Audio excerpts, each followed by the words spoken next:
في قلم انا كنت بشتغل بيه من زمان، يعني بجيبه بكتب بيه برسم بيه ساعات، زي قلم، هو قلم جاف، يعني هو قلم روتو. ده صنع في مصر. بستخدمه من زمان، بس وانا بقى براجع بقى حاجاتي بقى ايه اللي هجيبه تاني وايه اللي مش هجيبه تاني، فبشوف الحاجات المصرية والحاجات اللي هي ايه اللي ممكن نشتريها يعني. فلقيت ده قلم مصري، مكتوب صنع في مصر وعليها علم مصر كمان. تمام، فتعالى بقى نرسم بيه كده حاجة بالقلم الجاف، بقالنا زمان ما رسمناش بقلم الجاف. نرسم مثلا اي شخص. بص، هو السن بتاعه رفيع، فده حلو قوي في انك بتعمل ايه، يعني لما بتيجي تعمل مثلا ايه الخطوط بتاعه الحواجب والحاجات دي بتبقى حلوه جدا، ناعمه جدا معاك. طبعا القلم اللي سنه تخين بيبقى له استخدامات، يعني ما بنقولش ان ده احسن يعني.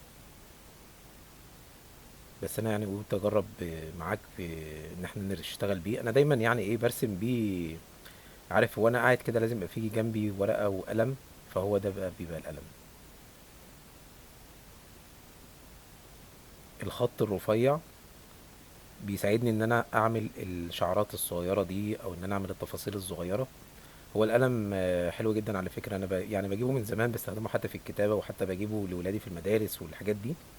بس يعني مشكلته ان هو ايه، عارف النقطه اللي هي المهببه دي، اللي هو لو جيت تعمل كده تبوظ لك الدنيا. بس مش عارف بقى هل القلم اللي في ايدي ده بس هو اللي بيعمل كده، يعني لان قبل كده يعني ما كانتش بتواجهني المشكله دي، اللي هو يقوم عامل لك ايه نقطه حبر كده تخينه تبوظ لك الدنيا. فمش عارف دي في القلم ده بس، في النسخة اللي في ايدي دي بس، ولا ده عيب صناعة اصلا. ممكن نعمل للراجل ده شوية دقن كده، اللي هو ايه النقط كده.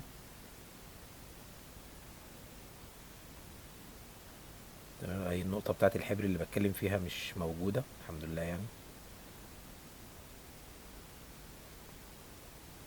بس عادي اعتقد، يعني العيب ده دايما بنقابله في اقلام كتير. بس انت مجرد بس ان انت ايه خلاص تخلصت منها، او لفيته لفة كده في الورقة وخلاص، يعني بيتظبط يعني. يعني بقى عمق للودن شوية، نعمل بقى ايه، نكمله.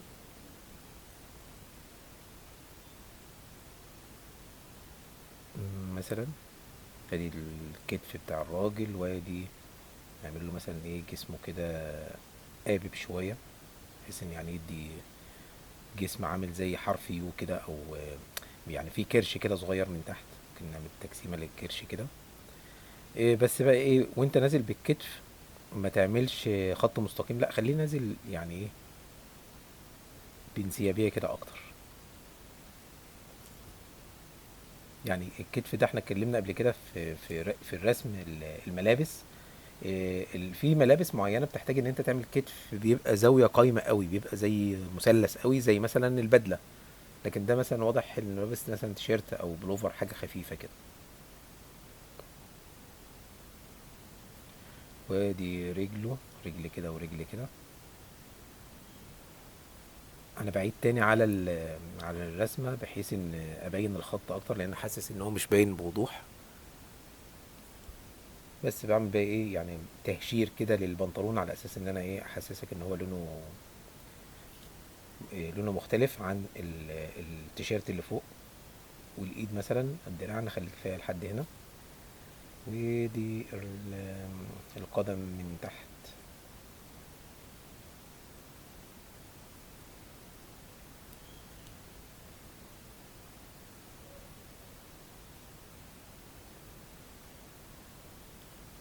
نعمل له بقى شويه شعر، نعمل له ايه شعر مفلفل كده، ايه رايك؟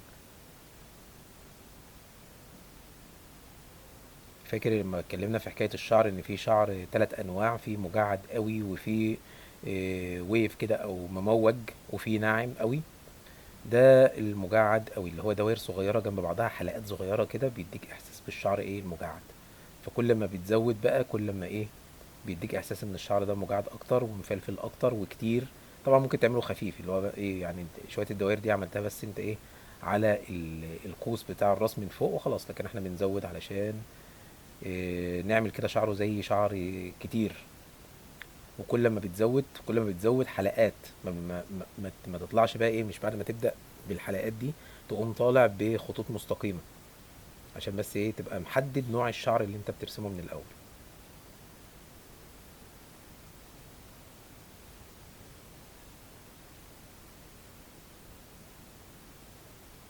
بص، هو الشعر من فوق بيبقى اعلى شويه من الجناب، في الجنب بيبقى الشعر ايه خفيف شويه كده، فده اللي بيدي رسمه الراس كلها ببعضها. انا مش عارف انا عمال ازود دي كده، فبس انا حاسس ان انا ايه مبسوط وانا عمال ازود. والله القلم فعلا مريح جدا وانا بشتغل، يعني هو مريحني مش تعبني. مش زي اي قلم سنه رفيع بيبقى متعب بقى وتحس ان هو بيجرح لك الورقه. لا، ده في البليه بتاعته ملمسها يعني باين قوي، باين قوي ان انت بتتحرك ببليه مش بسن قلم. فده اللي بيديك راحه شويه في الشغل. كفايه كده مثلا. هغمق بقى الحته اللي هي ايه، عارف انت الجفن اللي فوق العين كده، بحيث انه يعني ايه ادينا تظليله للعين. والله طلع شبه واحد صاحبي. والله فعلا.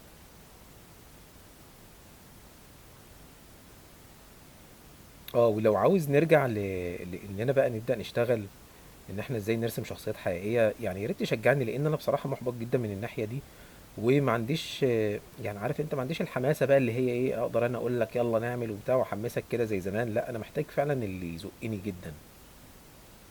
انا هنا احدد ايه مكان الظل، اخليه مثلا ايه جاي من هنا، فبعمله بطريقه التهشير. طريقه التهشير برضو كنا اتكلمنا عنها في فيديو قبل كده، لو تفتكر التهشير والتنقيط. اللي هو ايه، انت بتظلل بس بدل ما بظلل إيه، يعني ان انا ب... يعني بلون كده بالقلم. لا، بتعمل خطوط كده اللي هي إيه، اللي بيسموها تهشير يعني او التخطيط يعني. وفي بقى التنقيط اللي هو بالنقط. اتكلمنا عن دول قبل كده وايه. ممكن اسيب لك الكلام ده في الديسكريبشن تحت لو انت حابب ان انت تبص عليه. ولو حابب ان احنا نعمل سكتشات برضو فيها الكلام ده كله نبقى نعملها من الاردن، مفيش مشكله يعني.